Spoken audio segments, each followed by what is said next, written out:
Now that was a roller coaster.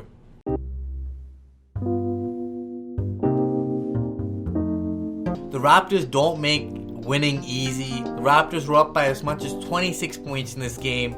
Let the lead cut down to 6 points with about 8 minutes to go. Before the Raptors all settled in, the starters got in the game and took over and took care of business. They held off the Phoenix Suns' late run, and they eventually won this game by 17 points. If you're just looking at the box score, you're like, wow, Raptors pretty much cruised throughout the game, but it was not like that. The Raptors struggled in the second half. The Phoenix Suns upped their defensive pressure, and the Raptors really struggled because you really didn't expect them to come out that strong and that defensively minded in that second half, because they really stepped up on the pick and roll coverage, forced the double teams out of Siakam's hands, and let other guys make plays. They were trying to force OG to dribble the basketball. It led to a few turnovers there. Kyle Lowry was trying to split the gap sometimes, and the Raptors were just not in sync, stagnant on offense, and the lead got cut down to 6, but the Raptors did eventually win this game. Some big baskets from Siakam, Ibaka, Lowry with the big 3 dagger to, end any sort of run that was coming up, and the Raptors cleared the bench and won this game. But these games are going to be important. With this being the first game since the All-Star break, the Raptors have 27 games left in the last third of the season, pretty much, because not really a half. With 27 games left, the Raptors are 7 games back of the Milwaukee Bucks for the first seed, about half a game above the Celtics for the second seed.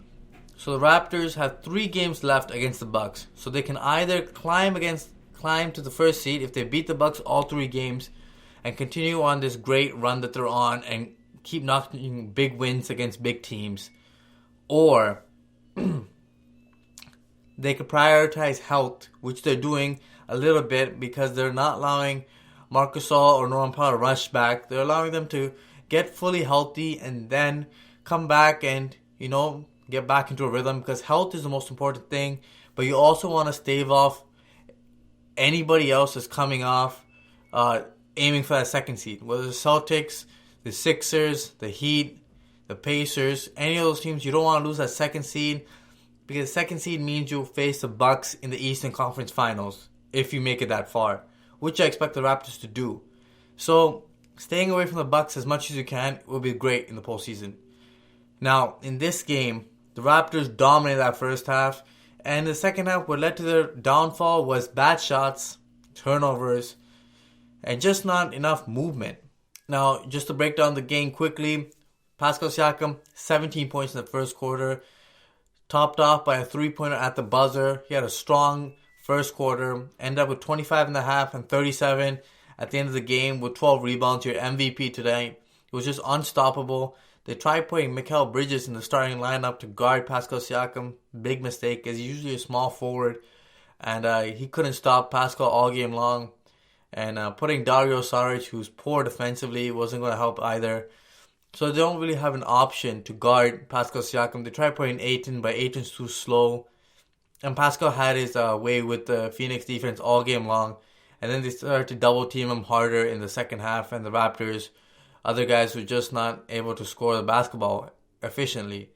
Now, there was a key turning point in this game. You guys probably heard of it, where the Raptors game got a little chippy because the refs called a 4th foul on Serge Ibaka, which is kind of debatable, where Nick Nurse was debating between challenging that one or not, and Serge Ibaka was like, yo, I didn't foul him, I went straight up, but it was kind of iffy. It looked like it could have been a foul, and it wasn't conclusive that was going to get reversed.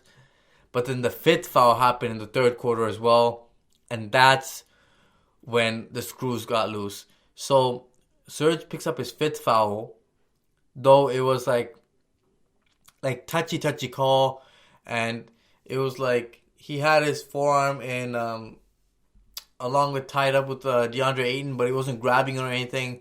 Ayton reaches out for a basketball pass that he couldn't make. Like, that was just a bad pass. Goes out of bounds.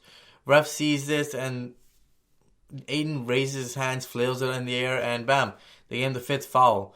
Now, Nick Nurse loses his mind because the 4th foul was just recently, and Serge Ibaka was going crazy as well. And then Nick Nurse gets a tech. And then now it's just like, you don't know what's coming up next. Now Nick Nurse wants to challenge this play, looks at the replay up on the big screen at the top, and then he's like, timeout, timeout. I want to challenge the play. But before they give Nick Nurse the timeout, they allow Booker to hit the free throw, the technical free throw, which in some sort of rule book back in Secaucus in the replay center, they say you can't challenge a play after a technical free throw is hit, because now the play and the challenge is now in void because you can't challenge that play. So what ended up happening is Nick Nurse just lost a timeout and you couldn't challenge the play. And it was just a shit show in terms for the Raptors. Just a lose, lose, lose. You got the technical, you lost the timeout, and Serge Ibaka still ends up with 5 fouls. So you lost on all 3 fronts there. And sooner or later, I think Kyle Lowry picks up a technical, arguing a call that should have been a foul, because he drives in, and then I think Ty Jerome, their new rookie, bumps Kyle Lowry. No call. He's like moving with the should have been a blocking foul easily. Goes the other way and they get a basket. And actually they go the other way and they miss the shot. But Pascal or OG throws it to Lowry. Lowry is up in front of the crowd and then hands it out to Rondae Hollis-Jefferson for the layup. But within that, it was just, you got to make the call when it's there. And the Raptors were already frustrated with the referees, and Lowry picks up a tech. And then it was just like highly frustrated all game long, and the Raptors were angry, and they ended up winning this game. But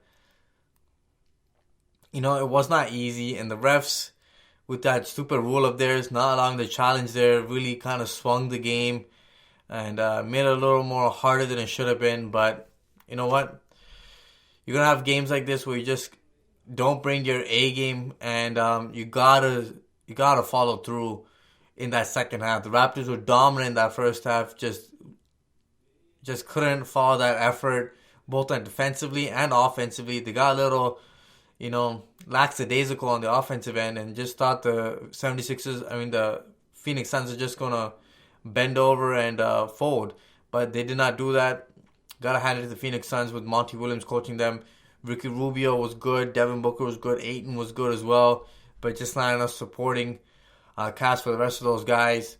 The Raptors, Kyle Lowry almost had a triple-double. Serge is solid. And Pascal Siakam was outstanding.